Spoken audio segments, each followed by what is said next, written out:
Good afternoon. My name is George Avancio and I am Senior Fellow at the Joint Institute for Food Safety and Applied Nutrition located at the University of Maryland here in College Park.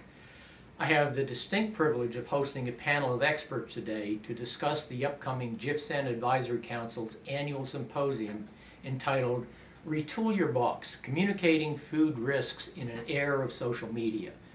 The symposium will be held November 4th and 5th, 2015 at the Greenbelt Marriott Hotel in Greenbelt, Maryland. At any time during this webinar, please submit questions you may have. The questions tool can be found in the lower left portion of your screen. You may have noticed a poll question as you entered, and we ask that you provide a response to any that appear throughout this webinar. I have with me today Bill Holman, Donna Rosenbaum, and Yang-Hong Meng to begin today's webinar. I would like to ask Dr. Yang-Hong Meng to say a few words about JIFSAN and its programs and the advisory council that sponsors these symposia. Dr. Meng is the director of Joint Institute for Food Safety and Applied Nutrition, and more commonly known as JIFSAN, and professor in the Department of Nutrition and Food Science here at the University of Maryland, College Park. Yang-Hong's research interests focus on food safety microbiology. He has extensive research experience in the identification and characterization of foodborne pathogens and bacterial antimicrobial resistance, and has published over 150 peer-reviewed research papers, reviews, and book chapters on food microbiology and safety. Dr. Meng. Thanks, George. Good afternoon. JIFSAN was established between the Food and Drug Administration and the University of Maryland and is a jointly administered multidisciplinary research, education, and outreach program. Our mission is to advance sound strategies to improve public health, food safety, and applied nutrition using risk analysis principles through cooperative programs. The Institute's vision is to be a premier source of scientific information and education programs on food safety and applied nutrition.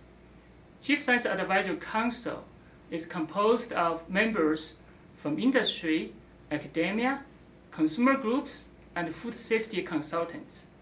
This group advises me on current issues pertinent to the Institute's interests and responsibilities in food safety, nutrition, and related areas, as well as potential opportunities for JIFSAN's programs.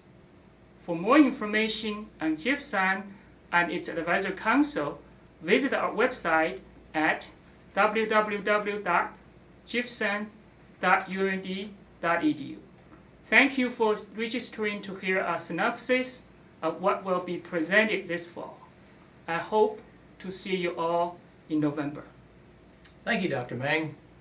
JIFSAN has been presenting food safety symposia since 2010, and the 2015 symposium is the final installment of a three-part series. We started down this road in 2013 with the JIFSAN Advisory Council symposium entitled The Conundrum of Defining Food Safety, the Case of the Moving Zero. As you know, safety is the goal of everyone associated with the food supply and the expectation of all who consume food. But while expectations of food safety have remained constant, the definition of safety continues to evolve. Advances in science, changes in methodologies, and our understanding and acceptance of risk influence how we define safety. The 2013 symposium examined the conundrum of defining food safety and how the definition has changed with time.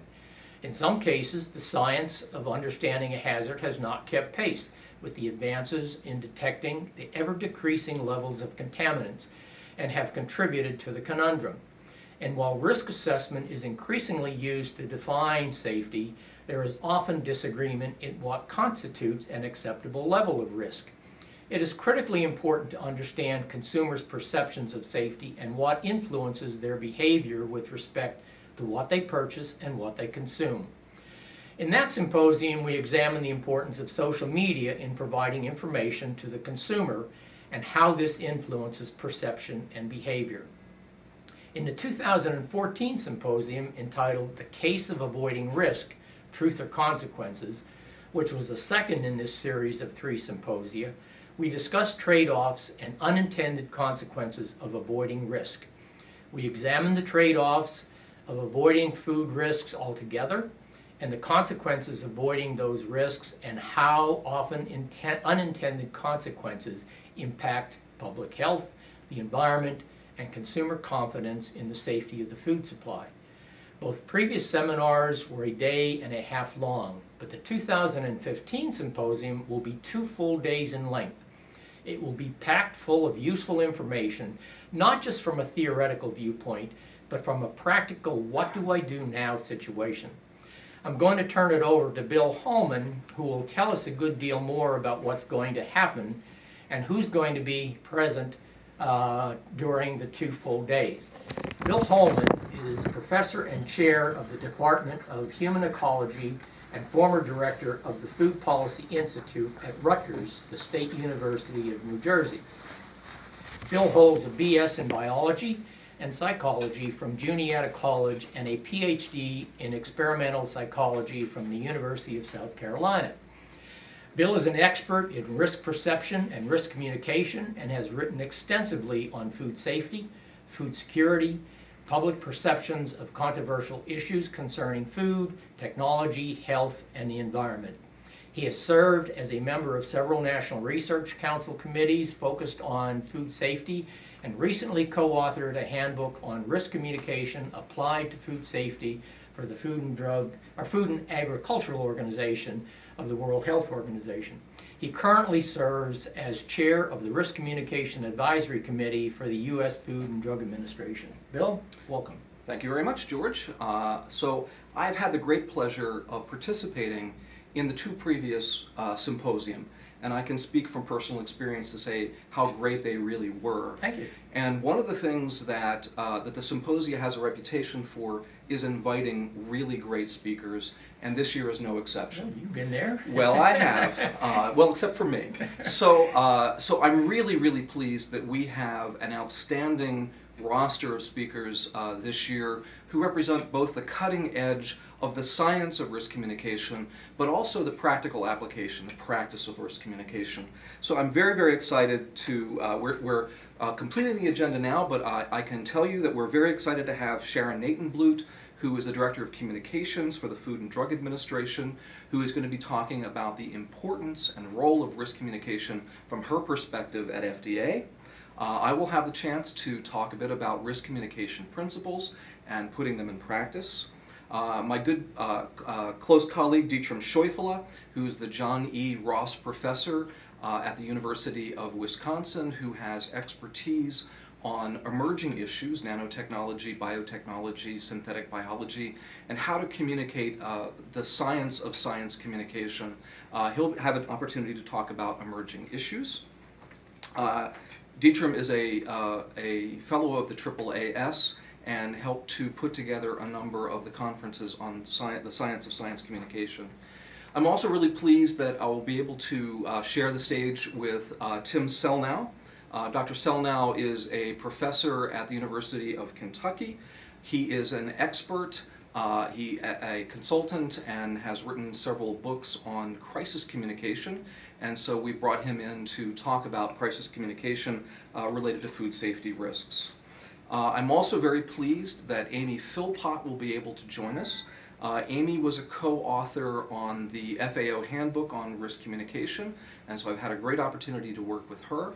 Her expertise, her practical expertise working with Watson Green LLC, advising clients about how to respond to food safety crises, especially food recalls, but other things as well, is really, really important. Before she worked for Watson Green, she worked for United Fresh Produce and survived a number of crises that she can talk about. She'll be joined by Donna Rosenbaum from Food Safety Partners, and you'll get a chance to meet her in a moment. She also has many years of practical experience advising clients about food safety risks and how to communicate about them. We'll also have the opportunity to hear from my colleagues Dominique Brossard, Dominique is a professor and the chair of the Life Sciences Communication Department at the University of Wisconsin. She and Dietram Scheufele have written a very influential article that has introduced the idea of the nasty effect. This is the idea that when people give negative comments, give uncivil comments to stories that they read in social media, then that can actually change the way that readers view what had already been sort of a neutral story. So it'll be very interesting to hear from Dominique, and she has some practical tips about how to effectively use social media to communicate science. And then finally, we'll also have a chance to hear from Dr. Ben Chapman. He's an associate professor at North Carolina State, also with very practical experience giving food safety information through his blog, his website, his webcast, and he's developed a series of guidelines about how to effectively use social media to talk about food safety risks. So this is a great group of speakers. To my knowledge, they have never been in the same place at the same time. I'm very, very excited to share the stage with them, and I can't wait to see you all in November. Thank you, Bill. Sounds like an impressive program. And now I'd like to introduce Donna Rosenbaum. Donna will give us another glimpse of the program we've assembled for the symposium and the rationale of why we will be focusing on social media, how social media has grown in recent years, and why we feel that current toolboxes aren't adequate for dealing with social media in a crisis situation. Donna Rosenbaum is CEO and head consultant for the Food Safety Partners Limited, Northbrook, Illinois, which is a food safety consulting firm that specializes in consumer-based projects.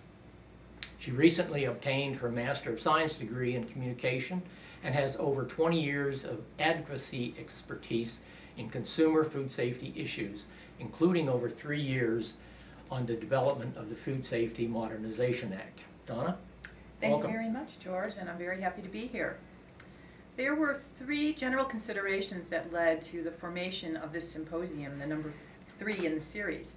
First of all, we recognize that there is a huge challenge in how to communicate scientific and risk information in a way that reaches target populations and resonates with people. Second is that food safety and nutrition issues really need to be handled differently than other types of risk communication issues. There are cultural and emotional factors that really need to be understood and taken into consideration. And third is that if this has really become even more difficult with the extremely rapid pace of communication, and especially that of social media these days. And then this symposium is unique in so many ways. We start out with the very accomplished panel of experts that Bill just gave us a run through.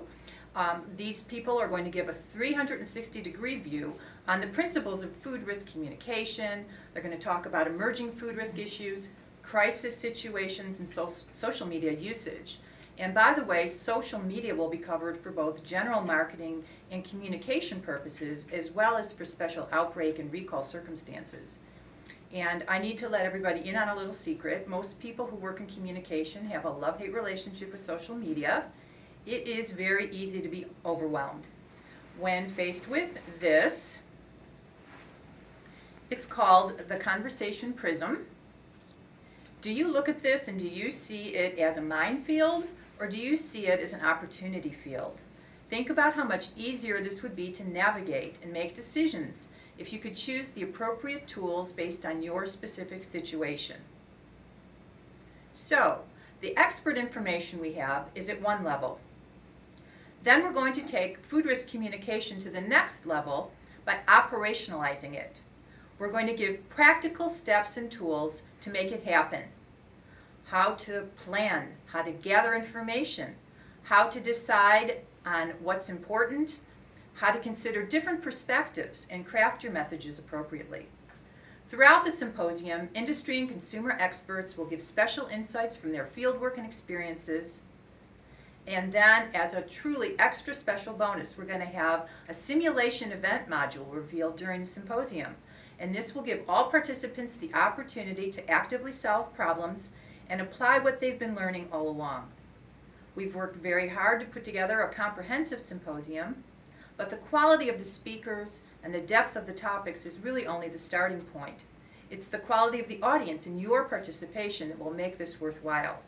So please bring your team with you and take advantage of this incredible learning and networking experience. Thank you, and join us in November. Thank you, Donna. We've posted an email address you can use if you have questions, concerns, or comments about the symposium. If you have any questions you would like to address now, we will begin soon to answer those questions. I hope you've gotten a better idea of what the 2015 symposium will cover and the impressive list of experts who will be presenting. I hope what you heard here today has piqued your interest and desire to attend. Registration for the symposium will open immediately after this webinar, and there is a discount for having participated in this webinar. We will be posting a link to this registration after the Q&A. You will also be receiving an email with this registration link later this afternoon. I hope to see you all at the symposium in November. Now we will begin bringing back our presenters, and we will address the poll that we posted early in the symposium. Do we have the results? Has social media changed the manner in which you handle food risk communication? And we have, on our responses, we have no, and we have yes at 60%. So why don't we have our participants come and join us, and Okay. we can talk about this together. Bill? Yeah. Can you join us? Sure. Okay, welcome back, everyone. Donna, you have the second question? We're getting the answers right now. Okay. As we speak. They're coming in as we speak. Thank you. There we go. And does involvement in food communication work by your organization depend on whether your interaction is with the media, consumers, or regulators? And this one's interesting. We have no at 20% and yes at 80%. So we can take it from there.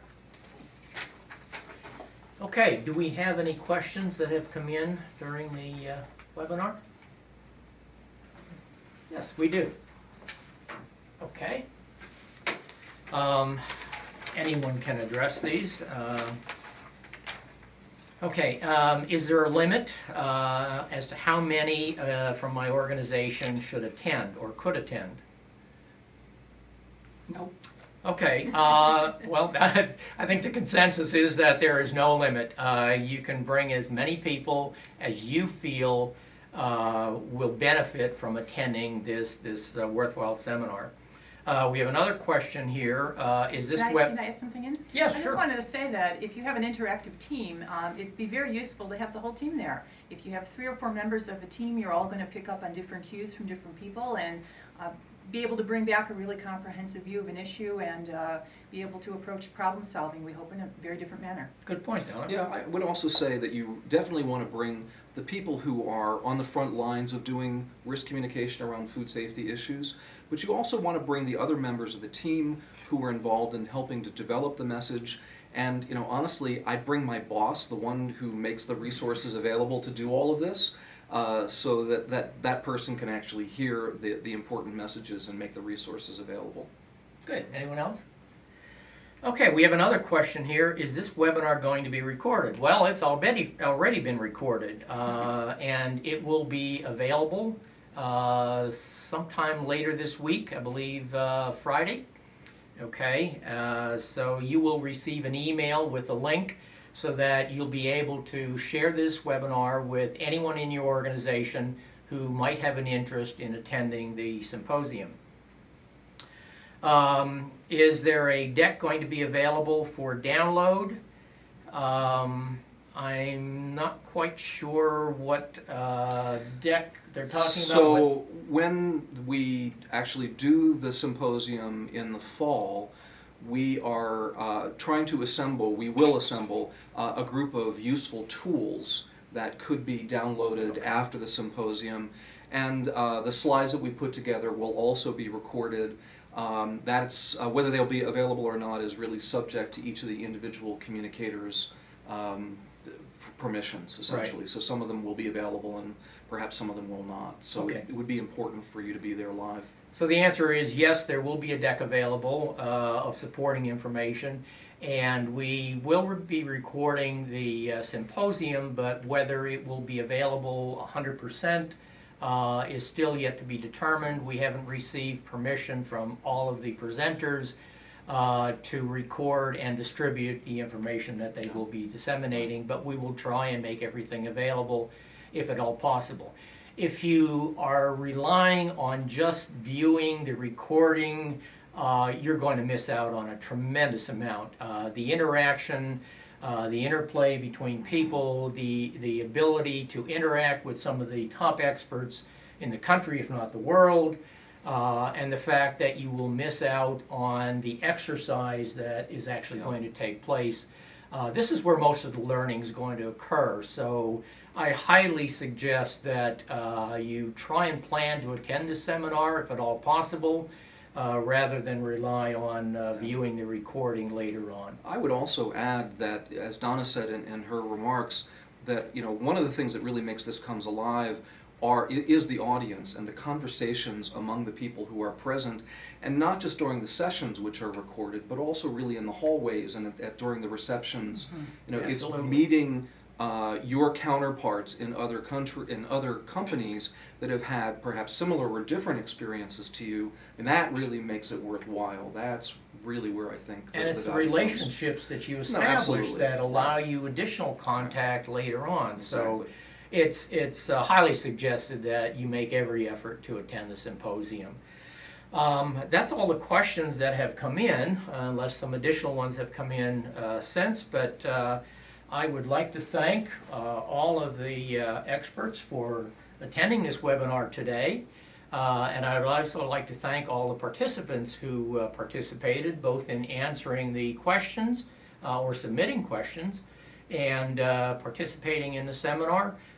We all expect to see you there in November, and hope you have a good day. And thank you for attending. Thank you. Thank you. Thank you.